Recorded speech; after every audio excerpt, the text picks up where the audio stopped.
In a world of invisible forces swirling around us, secrets lay locked inside every atom. It was into just such a world, on a cold November night in 1867, that a quiet Polish girl was born in Warsaw. Her name was Maria Skłodowska. Little did anyone know that this gentle child with bright, wondering eyes would grow up to illuminate the invisible. She would become Marie Curie, the patient scientist whose soft-spoken courage and curiosity would change our understanding of nature. This is her story, a tale told calmly, with warmth and wonder, as if by a storyteller at bedtime, yet carefully grounded in the true events of her life. Maria's family lived under the heavy hand of a foreign rule. In 1867, Poland was not on the map. Warsaw was part of the Russian Empire, and Polish culture was quietly repressed. Maria's parents, Władysław and Bronisława, were both teachers who loved learning and told their children stories of Polish heroes in hushed tones.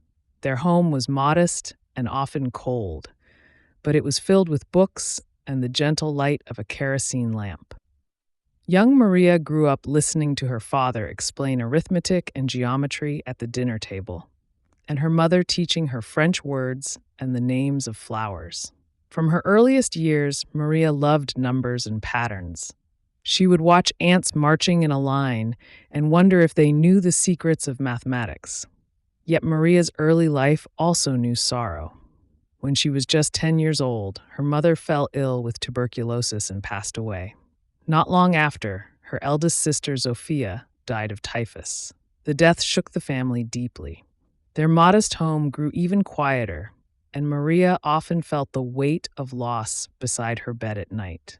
Her father lost his teaching position in the turmoil, and he moved the family into even simpler lodgings.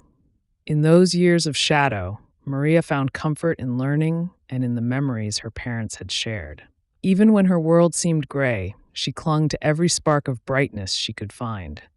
A lesson in Polish literature, whispered by her father, a soft lullaby sung by her mother before bed, the comforting geometry of numbers. Her little sister Bronisława and brother Józef were sources of companionship. They teased Maria by calling her Mania for short, and together the siblings made their own games out of physics. Once, Maria lined up pebbles in a straight line and asked Bronisława to jump over them, explaining, "If you do it in an arc, you're making a perfect parabola." Her sisters laughed. It was a funny sight, but Maria was delighted to see that math could describe even their play. Maria was a brilliant student. She attended Warsaw's best schools, winning every prize for which she was eligible. In 1883, she graduated from her gymnasium at the top of her class, even earning a special gold medal for high marks in mathematics and physics. But the laws of the land would not let her go further. Under the Tsar's rule, universities in Warsaw would not admit women. Young Maria was both proud of her achievements and frustrated by her age and her gender. She knew she had more to learn. Together with Bronisława, who called her Bronia, Maria secretly attended a hidden night school known as the Flying University. In secret attic classrooms lit by candlelight, Polish patriots taught history, literature, and science to those who were banned from education. Maria eagerly took notes in those hidden lectures. She and her sister would giggle about it afterwards, feeling like rebels and scholars at the same time. On cold nights, Maria would hold her hands around a hot cup of tea from a local cafe, reading physics textbooks stolen from her father's broken desk. The other students in those secret classes were astonished by her intelligence. She even tutored some of them privately at no charge. By age 17, Maria made a promise to her sister. Bronia wanted to become a doctor and had managed to save enough to begin medical studies in Paris. Maria agreed to work first to help pay for Bronia's education, if Bronia would later return the favor. From that day forward, Maria Skłodowska took a governess's post and scrimped every penny. She lived away from home with one family after another, sometimes taking the train at dawn to reach them, arriving by lamplight, and only returning to Warsaw on weekends. By day, she taught the landlord's children arithmetic and polished pronunciation, and by night, she studied advanced physics problems under the dim light of a single candle. During these years of self-sacrifice, Maria experienced both the joys of learning and the pangs of young love. In one household, she tutored a handsome young student named Kazimierz, who later became a famous mathematician. They shared many quiet afternoons solving equations together. Eventually, they fell in love and wished to marry. Maria was shy and careful. She told Kazimierz that she wanted to go to Paris to finish her studies first.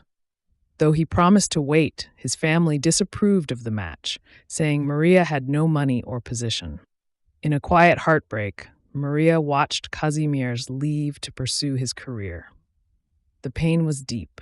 Some nights, Maria wept herself to sleep, thinking that perhaps she would never have both love and science.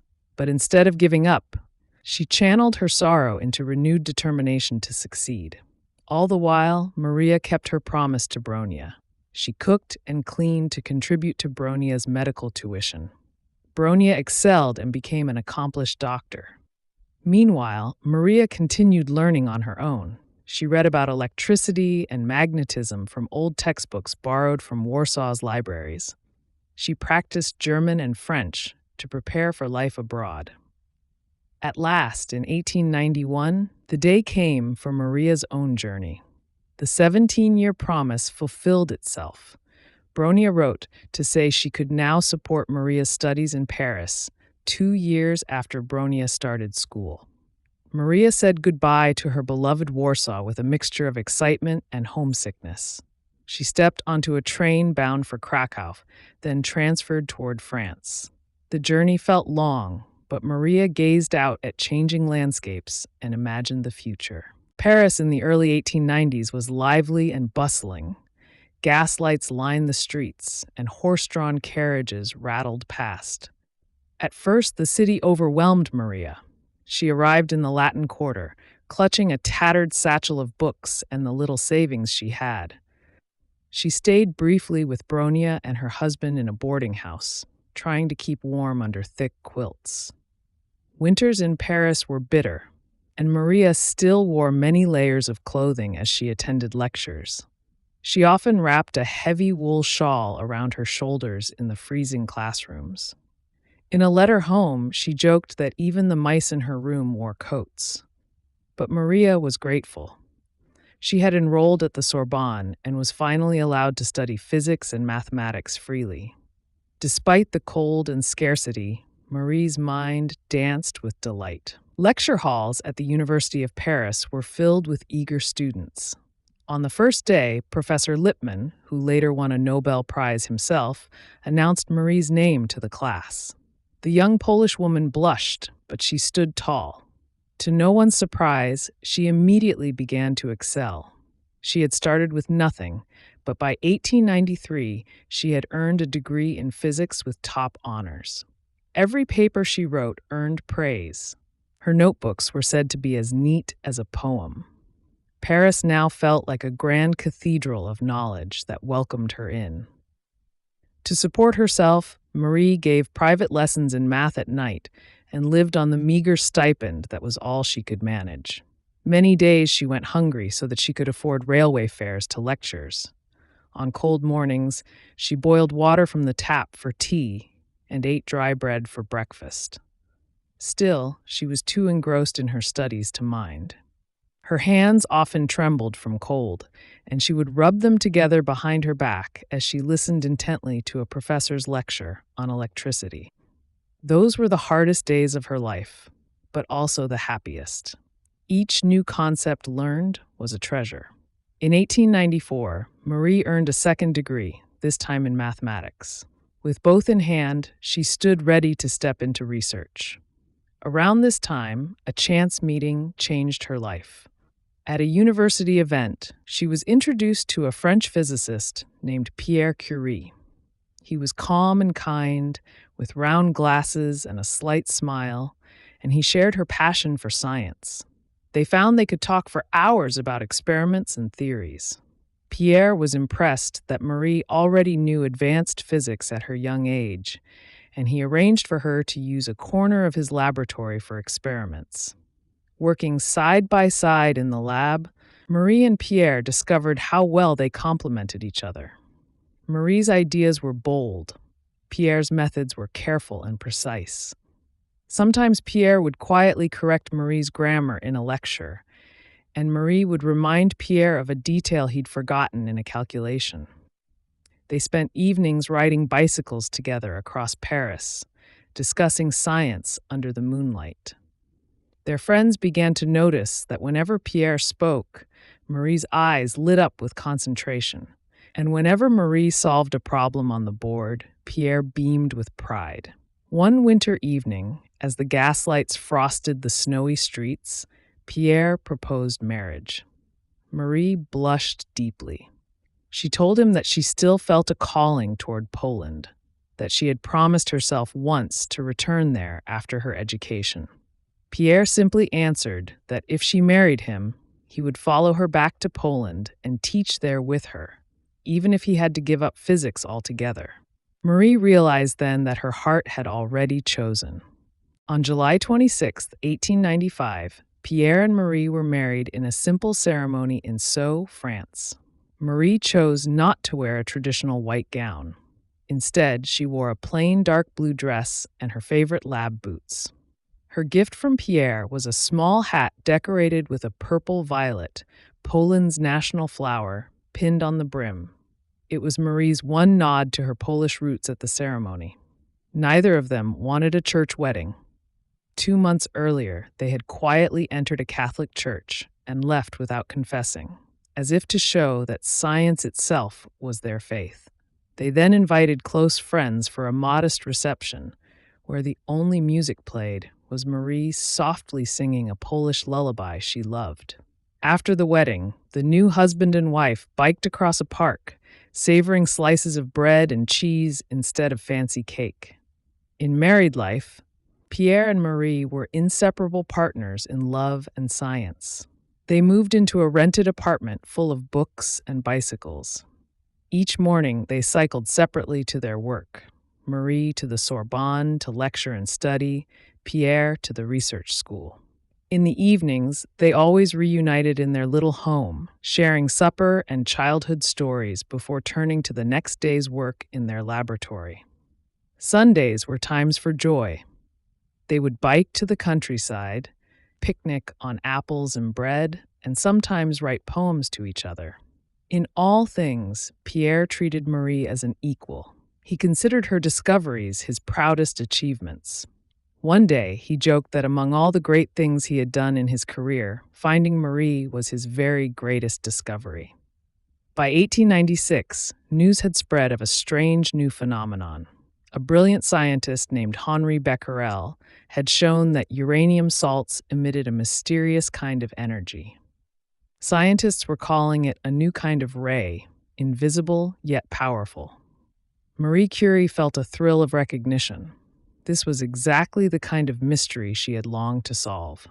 She and Pierre sat late into the night with Becquerel's papers spread across the table, and Marie decided to dedicate her doctoral thesis to studying these rays, which she would begin calling radioactivity. She built a simple apparatus, a copper box connected to the electrometer Pierre had invented with his brother. On a wintry December afternoon, Marie placed a small sample of pitchblende, an ore of uranium, inside the box and turned on the electrometer. The instrument's tiny needle began to deflect and dance. The pitchblende was emitting more electricity than pure uranium alone ever did. They could hardly believe it. Again and again, Marie repeated the test. It was true. Something in that rock was generating an enormous amount of radiation. Pierre watched her expression turn bright with excitement. "We have found something new," he said softly, and she nodded. Marie realized at once what this meant. The explanation, she believed, was that the pitchblende contained an element far more active than uranium. The atom was not an inert billiard ball as people once thought. It held energy that could escape.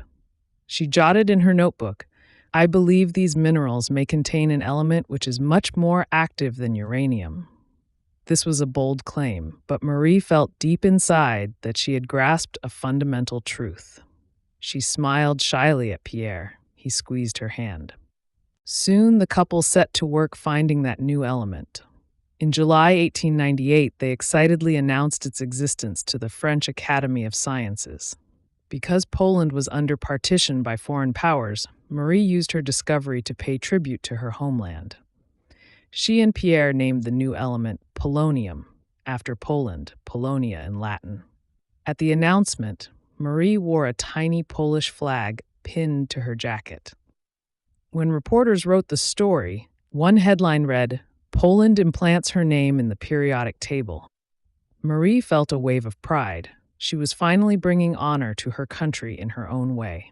That was only the beginning. In December 1898, after months of grinding and simmering and testing, Marie and Pierre Curie announced a second discovery, the element radium. This was the real prize hidden in the pitchblende.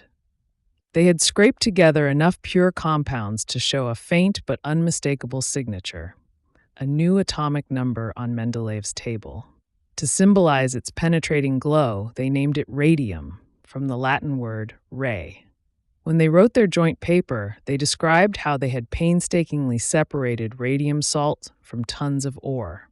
Marie recalled how she felt at that moment, a mixture of exhaustion and joy. They were still overjoyed when they spoke of it later. Radium was so beautifully brilliant, it seemed almost alive.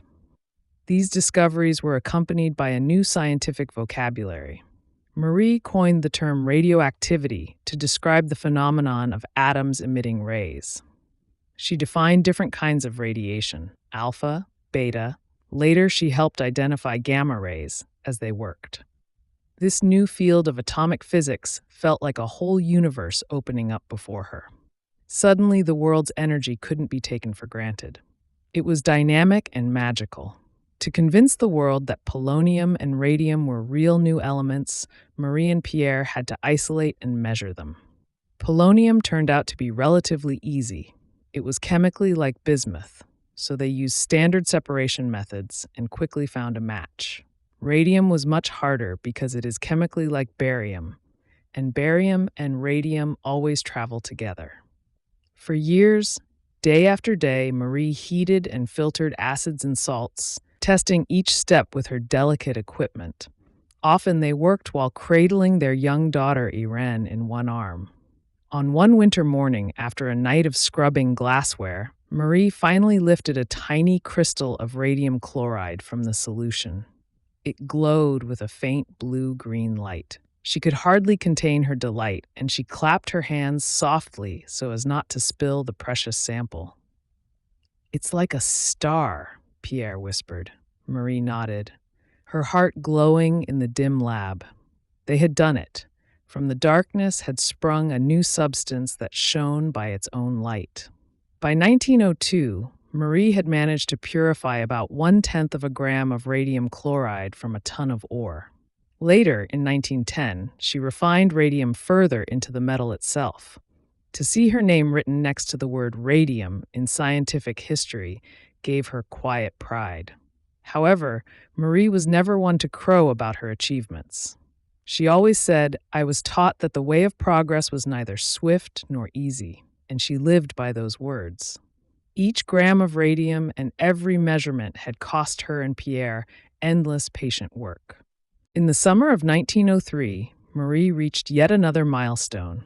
She presented her doctoral dissertation on radioactive substances. The examination panel took 4 hours reading through the massive 181-page thesis. When Marie was finished explaining her findings, the professors had nothing but praise. She became the first woman in France to earn the degree of Doctor of Science. In that moment, she stood before them, a humble figure, in a simple black dress, and yet they recognized that a great force stood behind her intelligence and dedication. That very autumn, the world scientific community gave a grand recognition of Marie's work. Alfred Nobel's Prize Committee announced the 1903 Nobel Prize in Physics for research on radioactivity. Initially, they planned to award it to Henri Becquerel and to Pierre Curie. However, Pierre insisted that Marie be honored as well, pointing out that she had done the lion's share of the experimental work. Thanks to him, the committee agreed. In December 1903, Marie and Pierre jointly accepted the prize alongside Becquerel. She was only 36, the first woman ever to win a Nobel Prize. Marie felt more joy than vanity. There would be no grand celebrations in their lives, but the prize did mean enough money to finally build a proper lab. They used much of it to equip a new workroom at the university and to hire assistants. Marie even bought herself a used bicycle, one of the first women scientists to own one, so that she could travel freely between the Sorbonne and their institute. If the Nobel Prize had a crown, Marie did not wear it. She simply wrote in a letter that she was glad science was valued and promised to use the funds for useful purposes. In fact, she gave a significant portion to institutions in Poland to support young scholars and to her students who needed help. She believed knowledge was a public good, not a secret to hoard. After the Nobel Prize, life continued on much as before, only busier. In 1904, Marie and Pierre welcomed another daughter, born the day after Pierre had nearly resigned from everything to move to Poland because Marie still thought she might return. They named her Eve, and she would grow up to be a writer, Marie's proud second child. By then, Pierre was fully supportive of continuing their research in France. They settled with Irene and baby Eve into a flat near the laboratory.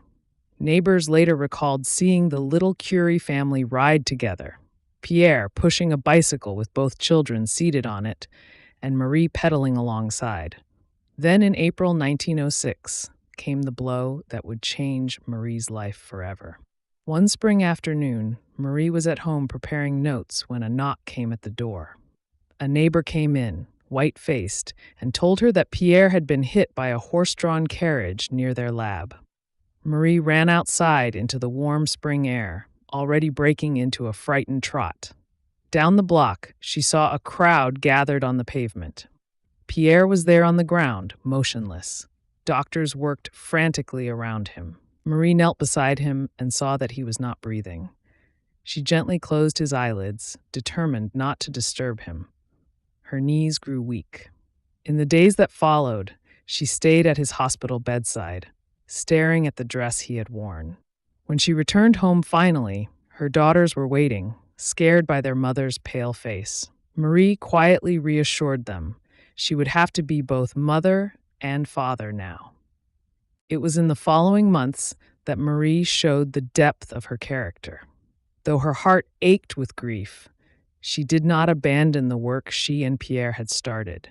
She said little publicly about her pain. Instead, she took over Pierre's teaching duties at the Sorbonne.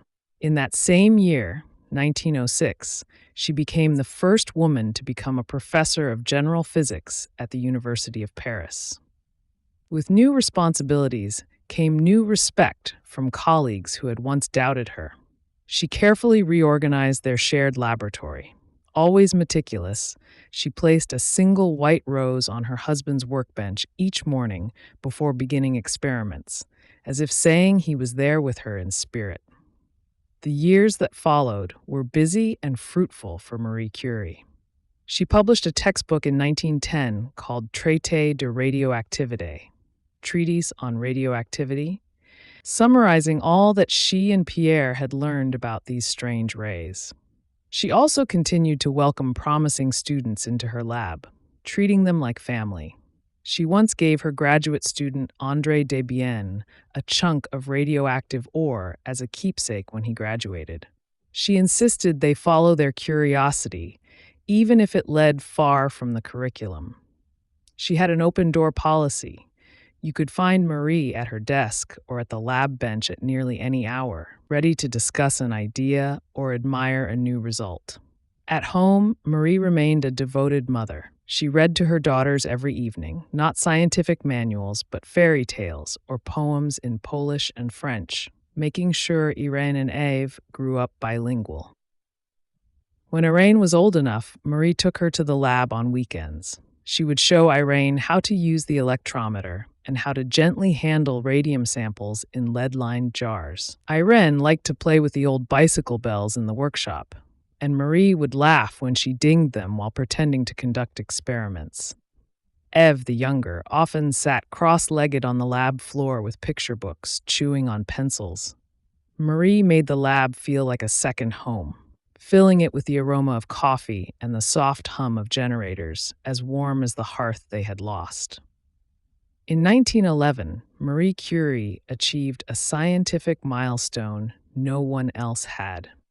She was awarded the Nobel Prize in Chemistry for her discovery of polonium and radium, and for isolating radium. In a modest ceremony in Stockholm, she became the first person, male or female, to win 2 Nobel Prizes in different fields. The audience was told that she had accomplished something unique. But Marie Curie did not speak of herself even then. When asked if she would attend the ceremony, she said simply that the prize had been given for her work on radioactivity and she would go. Already widely respected, she accepted the award with grace. The donation that came with the prize was almost as large as the first, and again, she devoted much of it to science and education. In later years, she quipped that she had asked the bank to change the Swedish crowns into French francs to invest in French government bonds for the war effort in 1914, though she never expected repayment. She gave what she could to others who needed it. In a way, Marie used her money to nurture ideas and people, not to buy luxuries. Just months later, in July 1912, her daughter Irene graduated from the Sorbonne and joined her mother's lab as a scientific assistant. In the background, there had been another storm. The French press had, in 1910, dug up a love affair Marie had had during Pierre's long illness. Some newspapers accused her of moral improprieties. The scandal made life harder for her. At least one Nobel Committee member tried to prevent her from accepting her second prize. But Marie had weathered worse. She stayed silent through it all, focusing on her duties. In her own calm way, she proved the gossip was irrelevant by simply continuing her work. Eventually, even old foes came to respect her again. Then the world was plunged into a great war. In 1914, World War I began, and Germany marched toward France. Marie Curie was 46 and already very famous, but she felt most urgently as a scientist and a mother. Without hesitation, she decided to help. She first secured the 1 gram of radium she still had in her lab by sending it by train to Bordeaux, where the French government was relocating. After personally depositing the radium in a bank vault, saying to the teller, "You'll know it's there. Just tell the account name." Marie did not flee with it. She took the military train back to Paris. Irene and little Eve were sent to stay safe with family, and Marie put on an old brown coat over her lab clothes. Marie realized that X-rays discovered in 1895 could now be miracles on the battlefield. Surgeons in field hospitals had nothing to see inside bullet wounds. So Marie conceived a brilliant plan. She would create mobile X-ray units. She combed Paris for donors, convincing wealthy friends to contribute funds and cars. The Union of Women of France lent her money for the first special vehicle. She then had it retrofitted. Inside, she placed a generator to run the X-ray tube and darkroom cabinets for developing film. By late October 1914, the first radiology car, a simple truck with glass windows, was ready. It had a golden plaque reading Center Radiology Curie on the door. Marie learned to drive the old truck herself over bumpy roads. She also taught herself anatomy and the basics of operating the machine. In the winter mud, the truck occasionally got stuck or a tire would burst. Marie would roll up her sleeves and fix the tire or adjust a broken switch. She earned the nickname Little Curie from the soldiers, partly because of her short stature and partly because of the little unit of radiation she carried in the truck. She recruited volunteers and trained about 150 women as radiology nurses. Her own first assistant was her daughter Irene, who by then was 17 and as courageous as Marie had been at that age. Together, Marie and Irene went to the battlefront near the Marne River in 1914. Surgeon and patient would stand in the truck. Marie would turn on the x-ray for a few seconds, and then they'd rush the plates out to see the results. Sometimes one could see a .303 caliber bullet as a bright speck in a soldier's lung. When that happened, Marie carefully annotated the exact location on the film for the surgeon. The wounded men emerged from the trucks in awe. For the first time, they could see what was inside them. Doctors often stood back amazed. One French surgeon said to Marie with a laugh, "Madame Curie, you are like a fairy bringing the gift of sight." Marie just smiled, saying that science and compassion made a good team. Day after day, they helped identify bullets and shrapnel. Marie later wrote that these X-ray vans saved many lives and spared many soldiers from the torment of needless searches or amputations.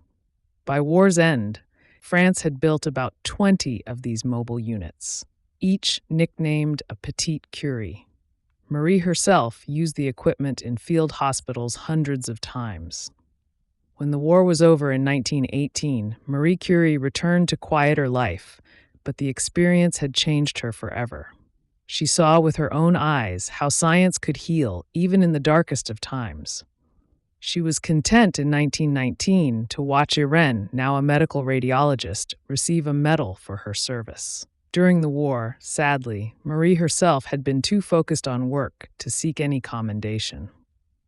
In gratitude for her efforts, the French government made her a Knight of the Legion of Honor in 1920, though she never wore the medal in public out of modesty.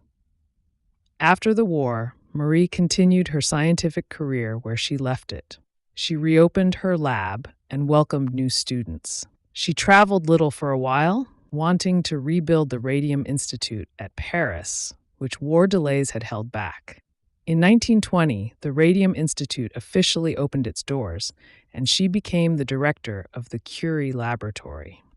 American Women in Science raised money in 1921 and famously presented Marie with 1 gram of radium, worth a fortune, to help research. President Harding hosted a banquet for her during her brief visit to the United States, though Marie demurred from attending fancy dinners. She was more interested in meeting young researchers than in shaking hands with politicians. In the 1920s and early 1930s, Marie maintained a gentle routine. She spent mornings in the lab, afternoons grading student papers, or mentoring young chemists.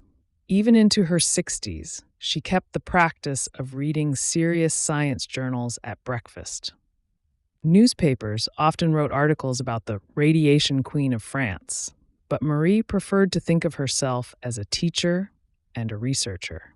She did things like writing an article explaining radioactivity to high school students, always careful to clarify that radiation should be respected but not feared.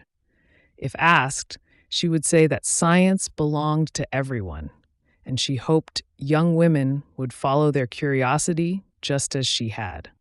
Though Marie traveled less overseas, she still made visits to her homeland. Poland regained its independence in 1918 after World War I, and many Poles now saw her as a symbol of national pride.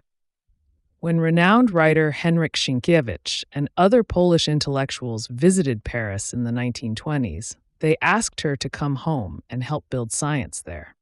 Marie held out a bit of hope for that, but her life and the institute in Paris kept her busy. In 1932, she helped establish a radium institute in Warsaw, sending equipment and materials.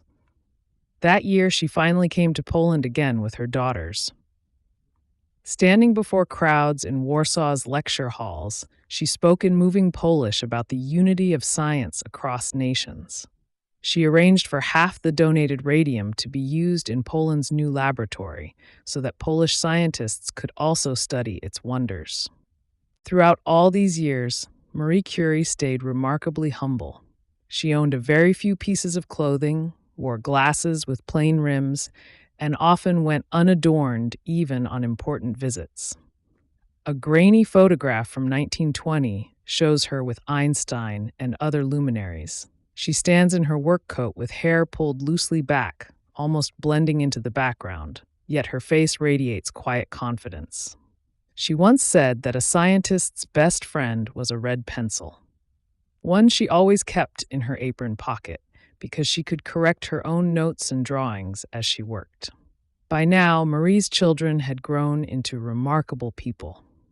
Irene fell in love with a brilliant physicist, Frédéric Joliot. In 1926, they married in Marie's home. Irene and Frédéric would go on to discover artificial radioactivity and win a Nobel Prize of their own. Marie and Pierre's first granddaughter, Hélène, was born to them in 1927 and named after Marie's own sister Helena. Marie doted on this baby, calling her our little neutron in private jokes. Eve, the younger daughter, carved a different path as a writer and journalist. In 1937, she published a touching biography of her mother called Madame Curie, describing her with affection and honesty. Marie took pride that her daughters carried on the legacy of science and humanity. Time wore on Marie's body. Years of handling radioactive materials, always without any protective gear, since they did not know better, had taken their toll. Her skin showed burns and her eyes sometimes wept a little from radiation streams. She developed cataracts and fatigue. But she rarely complained. Colleagues noticed she did not smile much after Pierre died, but her discipline never wavered. If anyone found her sitting silently, she would say that thinking deeply often appeared like sadness, but it was just concentration. In early 1934, Marie decided to visit Poland one last time to see the Radium Institute in Warsaw. The trip exhausted her, and soon after she returned to France, she fell ill with what was called anemia, a low blood count that no one could cure. Marie had no illusions that her illness was unusual or connected to her work. But deep down, she understood. Still, she carried on until very late.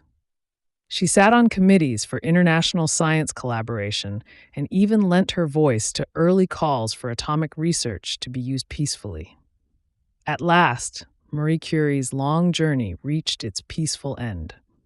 On July 4th, 1934, at the age of 66, she passed away in a sanatorium in the Alps, surrounded by her daughters and a priest. She had lived through the victories and tragedies of nearly half a century, seen the world change in ways few could imagine. As the thin French sun broke over the mountains, Marie was laid to rest. Her final resting place, many years later, would be in Paris's Panthéon, a great honor made possible by her lifelong achievements. But her true legacy lives on in every particle of understanding she left behind. Hospitals around the world still use X-rays, a technique she championed in wartime. Cancer centers use radium-derived treatments because she and Pierre first saw that radiation could heal diseased cells. Generations of scientists, men and women alike, feel inspired by how this once governess girl climbed to the heights of Nobel fame while never letting go of compassion. And in this calm bedtime hour, we might imagine Marie Curie in her quiet laboratory, late at night, the gentle glow of a radium source lighting her face. Perhaps she is seated at her desk, pen in hand, writing notes on an experiment, yet she does not seem lonely. Her children sit at her feet, listening to one of her soft explanations of how the world works. Outside, a horse chime might tinkle in Paris, but Marie's mind is already elsewhere. Lost in the symphony of atoms she set in motion. So as you drift to sleep, remember this. A curious girl from Poland grew up to become Marie Curie, the luminous mind of science. She taught us to look past what is visible, to question everything around us, and to serve humanity with what we learn. Her story is our story, a gentle reminder that even the tiniest particle of hope can light up the darkness.